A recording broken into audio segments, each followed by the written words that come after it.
Today's video I'm comparing Sony A7 III to Blackmagic Pocket Cinema Camera 4K. Can Blackmagic replace my Sony A7 III? If you would like to skip directly to the test, please go to these seconds. All the footages can be downloaded from the links in the description.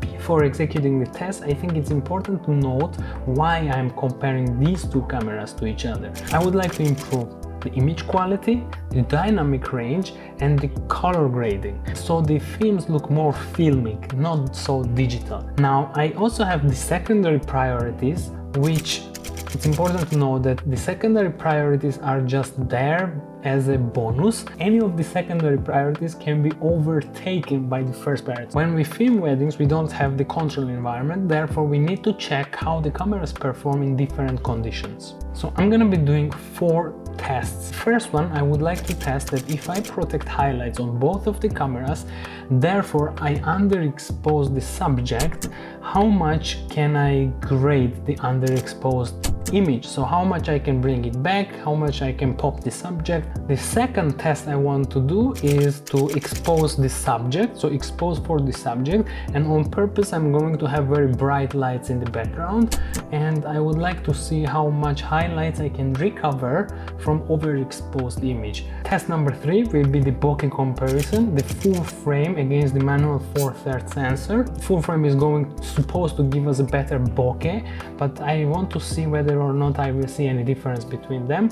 I will do 2 tests here, because one of them I won't use any speed booster, just a simple Viltrox M1 adapter.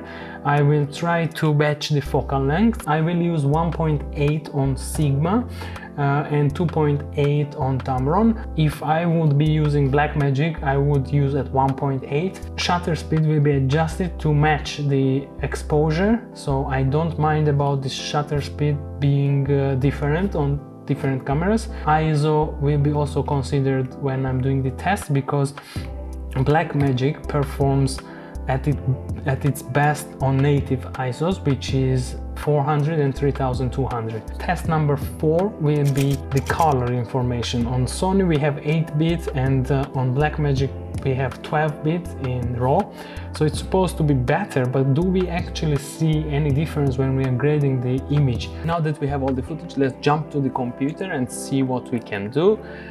Basically here I have the 3 tests, underexposed versions, I have the exposed for the subject, and I have the bokeh comparison. Of course the test number 4, which is the 8-bit versus 12-bit, will be checked on all of this. Now what you have to know is that the teal color belongs to Sony, brown one is Blackmagic RAW 3:1 compression, and brown one is one without speed booster, so it is Viltrox M1 adapter, and the reason is because for Sigma 18-35 I'm gonna be using M1 adapter in order to have a further reach to 70mm when I'm using Blackmagic, if I would use it in the wedding. Of course at night I'm gonna put on the speed booster to gain the extra stop. Let's see, this is the Sony footage. I have already graded it a little bit. Here is the lumetri color, and if I just apply it looks like this. Actually I'm very satisfied with the Sony. As you can see, the highlight, it's perfect. I think I could bring back the exposure for the skin. Like if you see the before and after, so before this is way too dark, and after I'm quite happy with this. For the Blackmagic, actually I am surprised that I could not really grade it. Just one thing to note is that I'm not an pro colorist, I'm not an expert, but I suppose many of you are not experts as well, and the easier it's gonna be to grade, the better it is for me at least, and I hope for you as well. The easiest would be to grade it to curve, because that's what I did to Sony as well.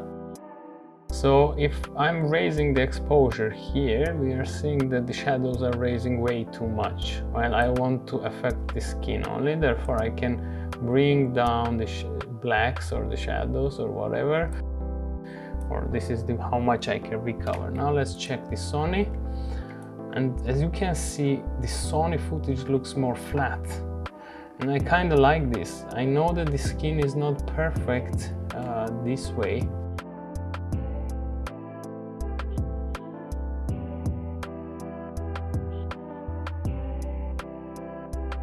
let's check. So this is still way underexposed. It's just much harder. What I did to Sony was the skin became a little bit red when the footage is underexposed. Skin becomes a bit red when you raise the exposure. Therefore, I took out some redness from the shadows in the curve, you can see. Also, one very important is that sequence settings. I know that is important because when you're grading in an 8-bit timeline, it might be not so fair to Blackmagic because you're not using the full potential. But what I did here was that sequence settings, I matched it to the Blackmagic RAW. I did the same color grading for when I exposed to the subject, and I found the similar results. That color grading Blackmagic RAW, I find it difficult compared to Sony. I also try to convert the film to video, to extended video, both versions, but I still find that there is no saturation in here. If I put saturation high, then it's like I have to go to 140. And if I just look back to the Sony footage, I still like this better than that. On the bokeh comparison, what I see, without even color grading this footage, what I see is that with Speed Booster, the bokeh looks quite nice. I mean, I'm not dissatisfied with that.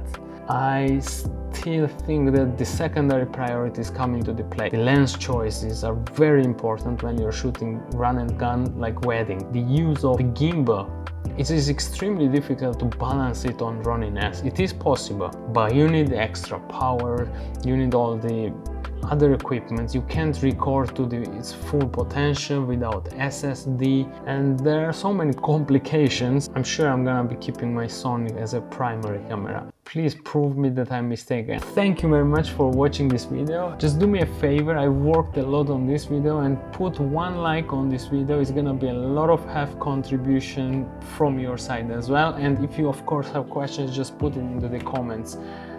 See you in the next one.